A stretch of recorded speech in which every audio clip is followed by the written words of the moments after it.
أعوذ بالله من الشيطان الرجيم.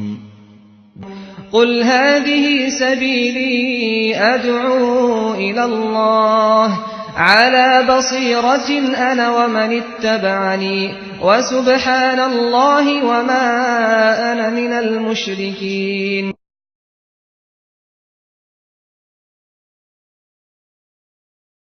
إن الحمد لله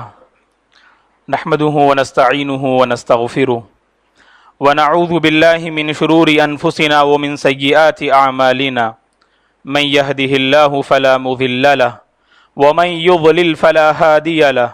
وأشهد أن لا إله إلا الله وأشهد أن محمدا عبده ورسوله أما بعد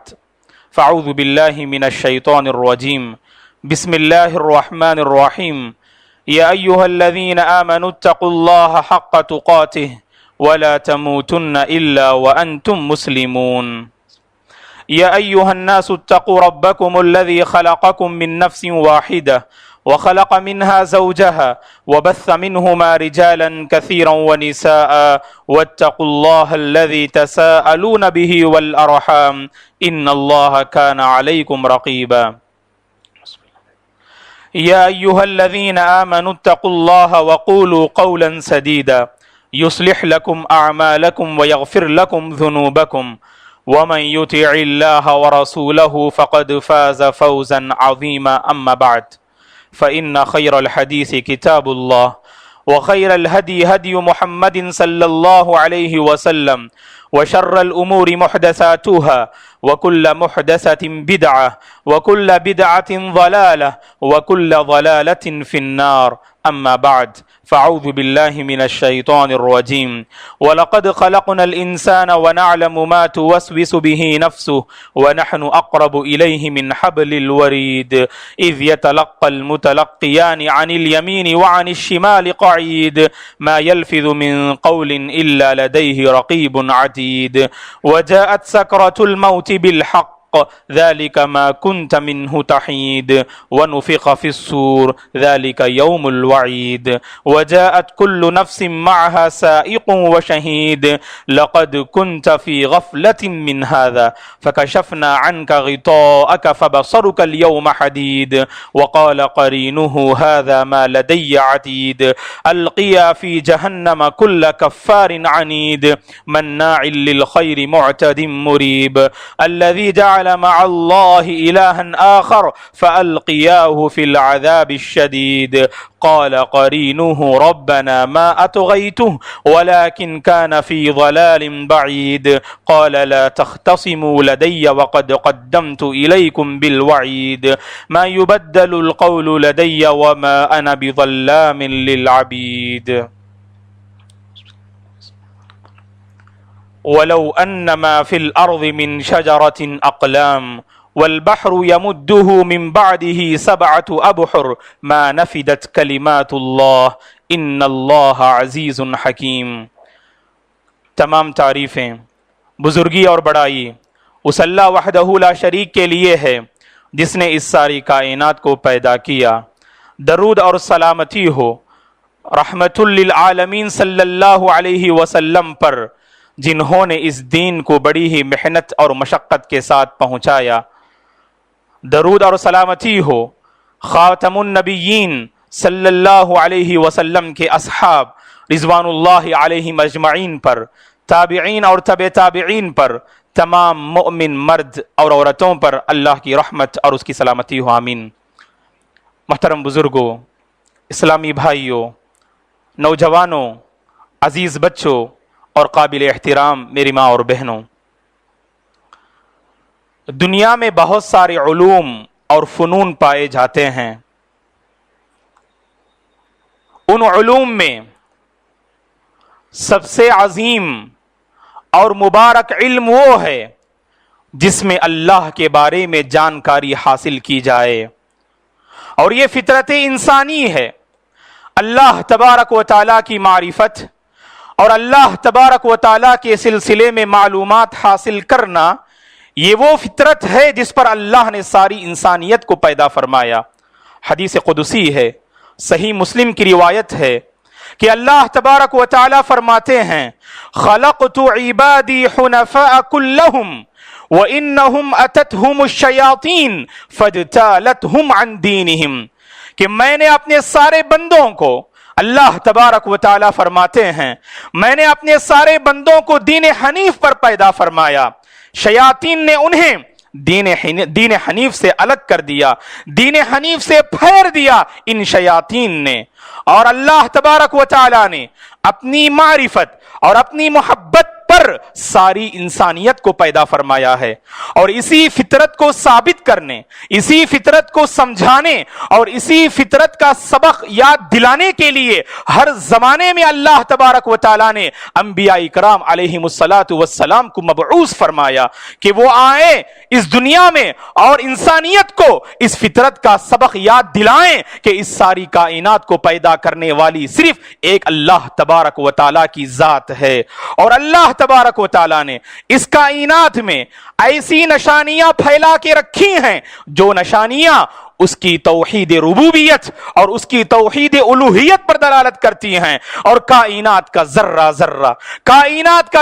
ذرہ اللہ تبارک و تعالیٰ کی وحدانیت کا اقرار کرتا ہے اور اللہ تبارک و تعالیٰ کی وحدانیت کی طرف رہنمائی کرتا ہے۔ وفی کل شیء لہ آیۃ تدل علی انہ واحد، کہ اس کائنات کی ہر چیز اس بات کی طرف رہنمائی کرتی ہے کہ ساری اشیاء، ساری مخلوقات اور ساری چیزوں کو پیدا کرنے والا صرف ایک اللہ تبارک و تعالیٰ کی ذات ہے۔ اللہ تبارک و تعالیٰ اپنے افعال میں، اپنی صفات میں اور اپنی تخلیق میں، اپنی بادشاہت میں رب العالمین تنہا ہے، وہ یکتا ہے۔ اللہ تبارک و تعالیٰ نے اس ساری انسانیت اور ساری کائنات اور ساری مخلوقات کو پیدا فرمایا۔ قرآن مجید کا ہم مطالعہ کرتے ہیں تو قرآن مجید میں اللہ تبارک و تعالیٰ نے سب سے پہلا جو خطاب اپنے بندوں کو دیا وہ یہ، یا ایھا الناس اعبدوا ربکم، اے انسانوں تم اپنے رب کی عبادت کرو۔ اللہ کی عبادت ہم کیوں کریں؟ اللہ کی بندگی ہم کیوں بجا لائیں؟ اللہ تبارک و تعالیٰ نے کہا اس کے بعد الذی خلقکم والذین من قبلکم، جس نے تمہیں پیدا کیا اور تم سے پہلے والے لوگوں کو پیدا کیا۔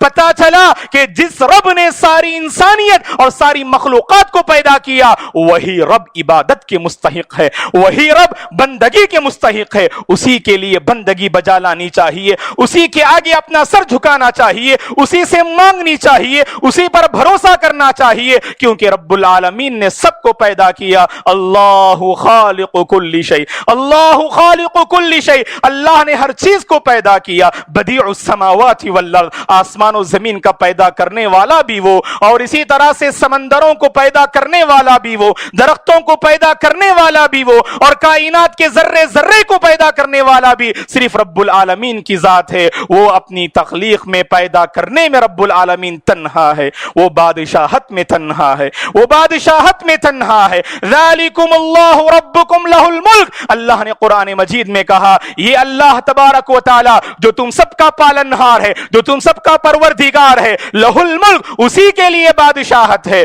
والذین تدعون من دونہ ما یملکون من قطمیر، اللہ کو چھوڑ کر جن معبودوں کو تم پکارتے ہو، جن معبودوں کو تم پکارتے ہو ان کی حیثیت کیا ہے؟ ما یملکون من قطمیر، کھجور کی گھٹلی کے چھلکے کے برابر بھی یہ لوگ مالک نہیں ہیں جن کو تم اللہ کو، جن کو تم پکارتے ہو، اللہ کو چھوڑ کر جنہیں تم پکارتے ہو وہ کھجور کی گھٹلی کے چھلکے کے برابر بھی یہ لوگ مالک نہیں ہیں۔ ساری چیزوں کا مالک رب العالمین ہے، اسی کے لیے بادشاہت ہے۔ کل قیامت کے دن حشر کی عدالت میں سارے انسانوں کے سامنے، سارے جنوں کے سامنے اللہ تبارک و تعالی یہ سوال کریں گے لمن الملک اليوم، لمن الملک اليوم۔ اس روئے زمین میں بہت سارے لوگ اپنے آپ کو بڑا سمجھتے ہیں، بادشاہ سمجھتے ہیں، اور جو اللہ تبارک و تعالی نے منصب عطا کیا ہے اس منصب کا غلط استعمال کرتے ہیں، لوگوں پر ظلم ڈھاتے ہیں۔ لیکن رب العالمین حشر کی عدالت میں سارے ظالم و جابر سے مخاطب ہو کر اور ساری انسانیت سے مخاطب ہو کر اللہ تعالیٰ یہ سوال کریں گے لمن الملک اليوم، قوم آج بادشاہت کس کی ہے، آج بادشاہت کس کی ہے، وہاں پر کسی کو یہ مجال، کسی کو یہ ہمت نہیں ہوگی اللہ کے سامنے بات کر سکیں، تو اللہ تعالیٰ خود اس کا جواب دیں گے۔ اس کا ریپلے دیتے ہوئے اللہ تبارک و تعالیٰ کہیں گے للہ الواحد القہار، للہ الواحد القہار۔ اس دن اگر بادشاہت ہوگی تو صرف اللہ تبارک و تعالیٰ کی، جو تنہا ہے، جو اکیلا ہے، جو زبردست ہے، صرف اللہ تبارک و تعالیٰ کی بادشاہت ہوگی۔ اور اسی طرح دوستو اللہ تبارک و تعالیٰ ساری مخلوقات کو چلانے میں، ساری مخلوقات کے نظام کو چلانے میں رب العالمین تنہا ہے۔ وہی حکم دیتا ہے، وہی منع کرتا ہے، وہی عزت دیتا ہے، وہی ذلت سے دوچار کرتا ہے، بادشاہت بھی وہی دیتا ہے، اور بادشاہت اگر کسی سے چھینتا ہے تو صرف رب العالمین کی ذات ہے۔ تؤتی الملک من تشاء وتعز من تشاء وتذل من تشاء بیدک الخیر تؤتی الملک من تشاء وتنزع ممن تشاء۔ جسے چاہے اللہ تعالیٰ بادشاہت دیتے ہیں، اور جس سے چاہے اللہ بادشاہت چھین لیتے ہیں، جسے چاہے عزت دیتے ہیں، جسے چاہے ذلت سے دوچار کرتے ہیں۔ بیدک الخیر، اے پروردگار تیرے ہی ہاتھوں ساری بھلائیاں ہیں، ساری بھلائیاں تیرے ہی ہاتھوں ہیں۔ وہ رات کو دن میں داخل کرتا ہے اور دن کو رات میں داخل کرتا ہے، وہ زندے کو مردے سے نکالتا ہے اور مردے کو زندے سے نکالتا ہے، اور جسے چاہے رب العالمین روزی عطا کرتا ہے۔ تو لہذا کائنات کے سسٹم کو چلانے میں رب العالمین تنہا ہے، کائنات کے نظام کو چلانے اور اس کی باغ ڈور کو سنبھالنے میں رب العالمین تنہا ہے۔ اور اسی طرح ساری مخلوقات اللہ تبارک و تعالیٰ کے قبضے قدرت میں ہیں، اللہ تبارک و تعالیٰ کے ماتحت میں ہیں۔ اللہ تبارک و تعالیٰ جو چاہے کرتا ہے۔ اللہم لا مانع لما آتیت ولا معطی لما منعت، کہ اللہ تبارک و تعالیٰ جسے نوازے، جسے عطا کرے، اسے روکنے والا کوئی نہیں، اور جسے اللہ تعالیٰ منع کر دے اسے دینے والا کوئی نہیں۔ یہ ہمارا ایمان ہے، یہ ہمارا عقیدہ ہے اپنے رب کے سلسلے میں۔ اللہ تبارک و تعالیٰ اگر کسی کو منع کر دے، دنیا کی کوئی طاقت ایسی نہیں جو اسے نواز سکے، اور اللہ تبارک و تعالیٰ کسی کو نواز دے، کسی کو عطا کر دے، کوئی نعمت عطا کر دے، تو دنیا میں کوئی طاقت ایسی نہیں جو اس سے اس نعمت کو چھین لے۔ نعمتوں کا عطا کرنے والا بھی وہ، بھلائیوں کا عطا کرنے والا بھی وہ، اور اسی طرح سے نعمتوں سے محروم کرنے والا بھی صرف اللہ تبارک و تعالیٰ کی ذات ہے۔ یہ ہمارا ایمان ہے دوستو۔ اور اسی طرح اللہ تبارک و تعالیٰ نے کائنات کو پیدا کرنے سے، مخلوقات کو پیدا کرنے سے 50,000 سال پہلے اللہ نے ساری مخلوق کی تقدیر لکھ دی، انسانوں کی تقدیر کو اللہ تبارک و تعالیٰ نے لکھ دیا۔ اور اللہ تبارک و تعالیٰ سے یہ سوال نہیں کیا جا سکتا یہ تو نے کیوں کیا، اور اللہ تبارک و تعالیٰ ہر ایک بندے سے یہ سوال کرے گا کہ تم نے یہ کام کیوں کیا اور یہ کام کیوں نہیں کیا۔ لا يسأل عما يفعل وهم يسألون۔ اللہ تبارک و تعالیٰ سے یہ سوال نہیں کیا جا سکتا کہ اس نے یہ کام کیوں انجام دیا۔ اللہ تبارک و تعالیٰ بندوں سے سوال کریں گے، بندوں سے محاسبہ کریں گے، اور ہم سب کل قیامت کے دن حشر کی عدالت میں اللہ کے حضور ایک ایک نعمت کا حساب دینا ہوگا، ایک ایک نعمت کے بارے میں اللہ سوال کریں گے۔ ثم لتسألن يومئذ عن النعيم ان السمع والبصر والفؤاد كل اولئك كان عنه مسؤولا۔ جتنی نعمتوں سے اللہ نے ہمیں نوازا ہے، ان ساری نعمتوں کے متعلق رب العالمین کل قیامت کے دن ہم سے سوال کرنے والا ہے، اور ہمیں اس کا جواب دینا ہوگا۔ یہ ایمان اور عقیدہ ہمارا ہونا چاہیے۔ اللہ جو چاہے کرتا ہے، اللہ تبارک و تعالیٰ جو چاہے کرتا ہے، اسے کوئی پوچھنے والا نہیں۔ وہ اپنے علم میں تنہا ہے، وہ اپنے علم میں تنہا ہے، اس کا علم کائنات کے ذرے ذرے پر محیط ہے، اور مخلوقات میں کوئی اللہ کے علم کا احاطہ نہیں کر سکتے۔ قرآن مجید کی سب سے عظیم آیت جسے ہم آیت الکرسی کہتے ہیں، اس آیت میں اللہ نے یہی فرمایا وَلَا يُحِيطُونَ بِشَيْءٍ مِّنْ عِلْمِهِ۔ اللہ کے علم کا اس مخلوقات میں کوئی احاطہ نہیں کر سکتے، کوئی احاطہ نہیں کر سکتے۔ اللہ تبارک و تعالیٰ اپنے علم میں تنہا ہے، اپنے علم میں رب العالمین تنہا ہے۔ وہ سینوں میں جو باتیں پیدا ہوتی ہیں ان سے بھی اللہ تبارک و تعالیٰ واقف ہے۔ انہ علیم بذات الصدور، بے شک وہ سینوں والی باتوں کو جانتا ہے۔ یعلم خائنۃ الاعین، اور اسی طرح سے خیانت کرنے والی آنکھ کو بھی وہ جانتا ہے۔ آپ بند کوٹھی میں ہیں، کسی کی نظر آپ پر نہیں پڑ رہی ہے، آپ کا یہ ایمان اور عقیدہ ہونا چاہیے اللہ کی ذات مجھے دیکھ رہی ہے۔ اللہ تعالیٰ تو عرش پر مستوی ہے، اللہ تو عرش پر مستوی ہے، لیکن اس کا علم علم کائنات کے ذرے ذرے کو گھیرا ہوا ہے۔ یہ ایمان جب ہمارا مضبوط ہوگا، جب انسان تنہائی میں ہوتا ہے دوستو، خصوصاً آج کے اس دور میں اکثر جو غلطیاں ہوتی ہیں، نافرمانیاں جو ہوتی ہیں، عموماً بند کمرے میں ہوتی ہیں۔ انٹرنیٹ کا یہ زمانہ، موبائل کا غلط استعمال انسان بند کھوٹری میں کرتا ہے، کیونکہ اس کا ایمان اور عقیدہ کمزور ہے اللہ کے علم کے حوالے سے۔ اگر اس وقت اس کے دل میں اگر یہ ایمان آ جائے، یہ عقیدہ اگر پیدا ہو جائے، اللہ کی ذات مجھے دیکھ رہی ہے، اللہ کی نگرانی ہو رہی ہے، اللہ تبارک و تعالی کی نگرانی ہو رہی ہے، اگر یہ احساس دل میں پیدا ہو جائے گا تو یقیناً انسان گناہوں سے باز آ سکتا ہے اور گناہوں سے دور رہ سکتا ہے۔ تو اللہ تبارک و تعالی اپنے علم میں تنہا ہے، کائنات کے ذرے ذرے پر اللہ تبارک و تعالی کا علم محیط ہے، اور اسی طرح سے اللہ تبارک و تعالی اپنی رحمت میں تنہا ہے، اپنی رحمت میں تنہا ہے۔ رب العالمین نے قرآن مجید میں کہا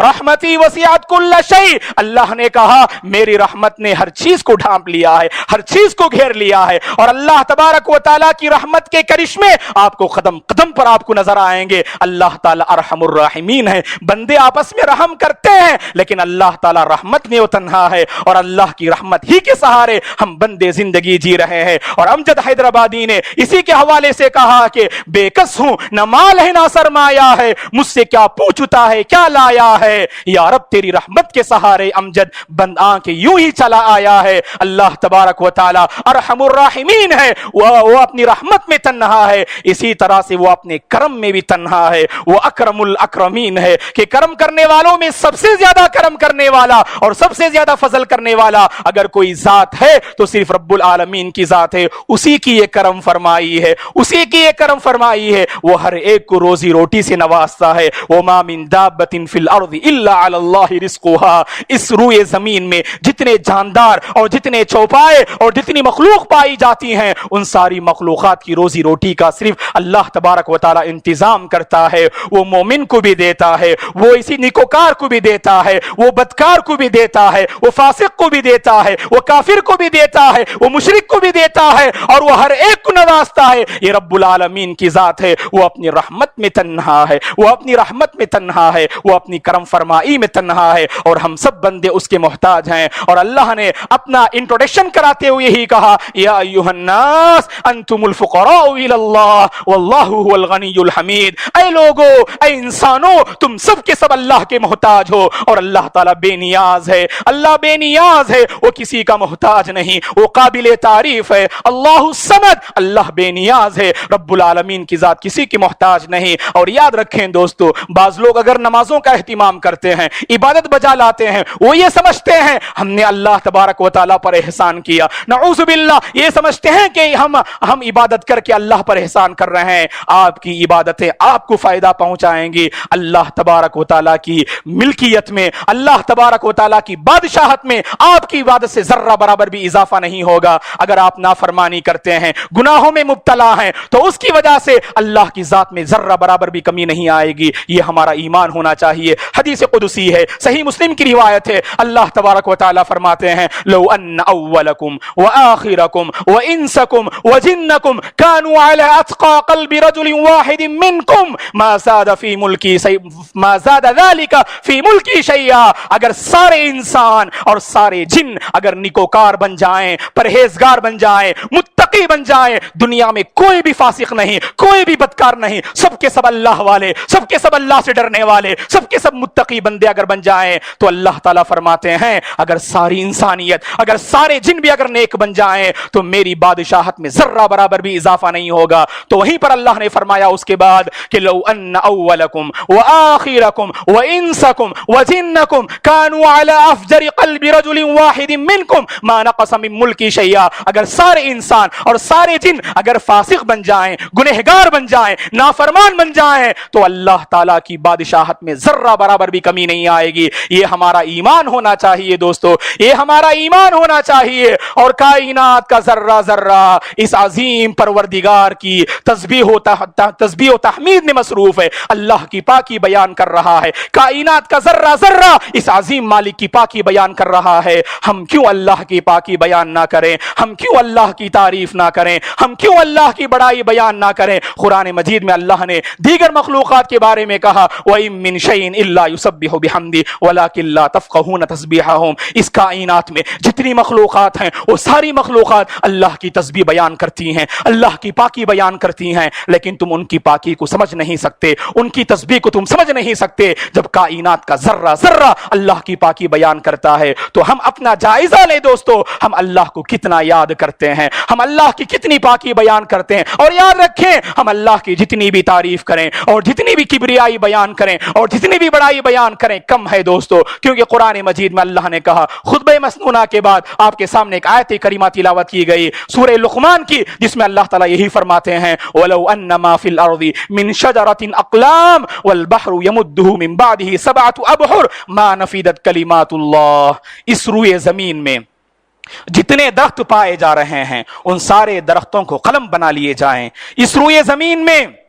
جتنے درخت پائے جا رہے ہیں ان سارے درختوں کو اگر قلم بنا لیے جائیں، اور جتنے سمندر پائے جا رہے ہیں ان سارے سمندروں کو سیاہی بنا لیں اور اللہ کی تعریف بیان کرنا شروع کر دے، اللہ کے بارے میں، اللہ کی ذات، اس کے اوصاف، اس کے کمالات اور اس کی تخلیقات اور اس کی عظمت کے مظاہر اگر لکھنا شروع کر دیں تو اللہ تعالیٰ نے قرآن مجید میں کہا ما نفدت کلمات اللہ، یہ قلم ختم ہو جائیں گے، یہ سیاہی ختم ہو جائے گی، لیکن اللہ کے کلمات کبھی ختم نہیں ہوں گے، اللہ کی تعریف کبھی ختم نہیں ہوگی، کیونکہ اللہ تعالیٰ اپنے بارے میں فرماتے ہیں ان اللہ عزیز حکیم، بے شک اللہ تبارک و تعالیٰ زبردست اور حکمت والے ہیں۔ تو ضرورت اس بات کی ہے دوستو کہ ہم میں سے ہر ایک کو اس عظیم رب کی قدر کرنی چاہیے، اس عظیم رب کو پہچان کر اس عظیم رب کی قدر کرنی چاہیے۔ اللہ نے قرآن مجید میں کہا، ہمارے دلوں کو جھنجھوڑتے ہوئے اللہ نے قرآن مجید میں کہا وما قدر اللہ حق قدرہ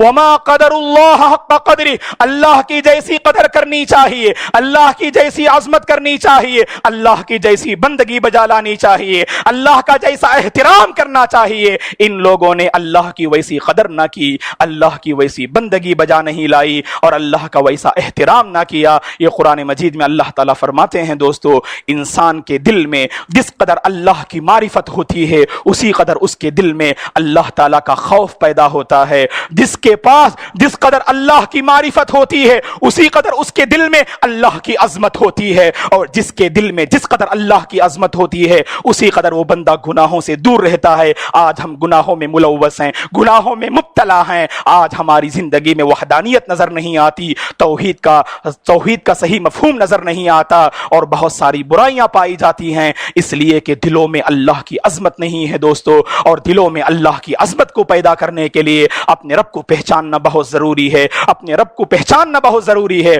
قرآن مجید میں اللہ نے کہا اہل علم کے متعلق انما یخشی اللہ من عبادہ العلماء، اللہ سے صحیح معنی میں ڈرنے والے یہ اہل علم ہیں، علماء ہیں، کیونکہ اہل علم کے پاس اللہ کے بارے میں زیادہ معرفت ہوتی ہے، زیادہ جانکاری ہوتی ہے، اور جس انسان کی زندگی میں اللہ کے بارے میں جس قدر معلومات ہوں گی اسی قدر اس کے دل میں اللہ کی عظمت ہوگی، اور جس کے دل میں اللہ کی عظمت ہوگی وہ بندہ اسی قدر اللہ تبارک و تعالیٰ کی قدر کرے گا اور اس کا ڈر اپنے دل میں پیدا کرے گا۔ تو ضرورت اس بات کی ہے کہ ہم میں سے ہر ایک کو چاہیے اس عظیم صفات والے رب کی قدر کریں، اور خصوصاً رمضان کا مہینہ قریب میں آ رہا ہے، یہ اللہ کی کرم فرمائی ہے ہماری زندگی میں دوبارہ رب العالمین یہ مقدس مہینہ عطا کر رہا ہے، اس کی قدر کریں اور اللہ تبارک و تعالیٰ کی تعریف بیان کریں، اللہ تعالیٰ کا شکر بجا لائیں کہ اللہ تبارک و تعالیٰ دوبارہ ہماری زندگی میں یہ عظیم مہینہ عطا کر رہا ہے۔ اس مہینے کی قدر کریں، اس مہینے کی عظمت کو جانیں، اور اس کے ذریعے سے اللہ کی رحمت کو لوٹنے کی کوشش کریں، اور اپنی مغفرت اللہ تبارک و تعالیٰ کے حضور حاصل کرنے کی کوشش کریں، اور اللہ تعالیٰ کو منا لیں، اس لیے کہ جو بندہ اللہ کو منانے میں کامیاب ہوتا ہے یہی بندہ گویا کہ قیامت کے دن حقیقی کامیابی حاصل کرتا ہے۔ دعا ہے کہ اللہ تبارک و تعالیٰ ہم میں سے ہر ایک کو صحیح معنی میں اسے پہچاننے کی توفیق عطا فرمائے، اس کی قدر کرنے کی توفیق عطا فرمائے، اسی سے مانگنے کی توفیق عطا فرمائے، اسی کے آگے اپنا سر جھکانے کی توفیق عطا فرمائے، اسی پر بھروسہ کرنے کی توفیق عطا فرمائے، توحید کا صحیح مفہوم اپنی زندگی میں لینے کی رب العالمین ہم میں سے ہر ایک کو توفیق عطا فرمائے۔ آمین۔ اقول قولی ھذا واستغفر اللہ لی ولکم ولسائر المسلمین من کل ذنب فاستغفروہ انہ الغفور الرحیم۔